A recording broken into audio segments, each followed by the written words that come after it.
Good morning, world, or afternoon, evening, night, wherever you're at. Howdy. Today's chapter 5, day 5 of the Proverbs Challenge, 31 chapters in 31 days. And today we're just going to get right into it because then I got a little formula for you that I'm going to explain that kind of goes with this chapter. So let's have at it. Chapter 5, the title is Pitfalls of Immorality. My son, give attention to my wisdom. Incline your ear to my understanding, that you may observe discretion, and your lips may reserve knowledge.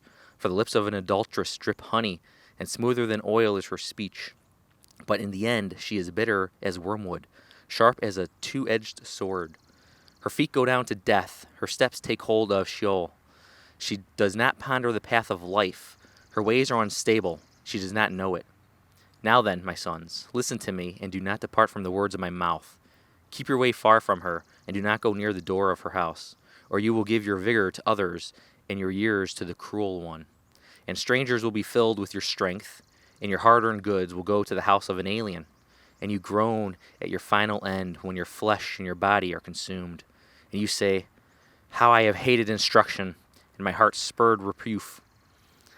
I have not listened to the voice of my teachers, nor inclined my ear to my instructors. I was almost in utter ruin in the midst of the assembly and congregation. Drink water from your own cistern and fresh water from your own well.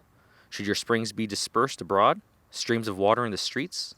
Let them be yours alone, and not for strangers with you. Let your fountain be blessed, and rejoice in the wife of your youth. As a loving hind and a graceful doe, let her breast satisfy you at all times. Be exhilarated always with her love. For why should you, my son, be exhilarated with an adulteress, and embrace the bosom of a foreigner? For the ways of a man are before the eyes of the Lord, and he watches all his paths. His own iniquities will capture the wicked, and he will be held with the cords of his sin. He will die for lack of instruction, and in the greatness of his folly he will go astray. What really sticks out to me here is the adulterous woman. It says, for the lips of the adulteress drip honey, and smoother than oil is her speech. But really, it's talking about the temptations of this world, because they're all around us.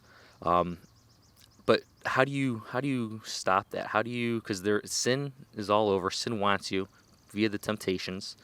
So how do you put it up? And I've come up with this formula I discovered. It's actually a marketing, copywriting formula that they use. And I was like, this is sin. Sin uses this formula. It's called the AIDA formula. It's AIDA. And so A stands for, and this is what does sin do when it first starts? It grabs your attention. So the very first thing is sin's going to grab your attention.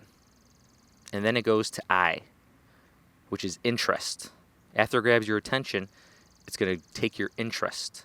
And then you're going to be like, ooh, okay, now I got interest in this. Then, after interest, it comes D. And sin follows is the desires.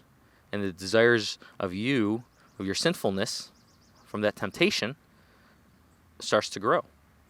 And then you got the last A, and this is where it gets really dangerous, is A is for action. So then you're going to take action on those desires. And I'm not going to go into full detail with this, and I keep thinking maybe I want another video on this and like give examples or whatnot. But I've noticed that in my own life. If there's sin, it follows those 4 steps: attention, interest, desire, action. So I want you to think about that, especially as your days, and think about even in your past, when temptation has come. Has it followed those steps, or is there other steps that you've noticed that it's taken? And also, what kind of barriers are you putting up? I know we got to go to God. Pray to God to help you every time, because he says you will not be tempted beyond what you can bear. So what are those barriers? So ask him to put up those barriers. So when attention comes, put up a barrier to turn from it, go back to God. If you fail, and sin breaks through, and go to interest, get another barrier set up. What's that barrier going to be? Turn back to God. And then if that fails, desires, what's the barrier to keep you from the, desires? And then go to God and just have at it, guys. So there you have it. Dwell on that. Think about it. And then till tomorrow, I love you guys. And peace. I'm out.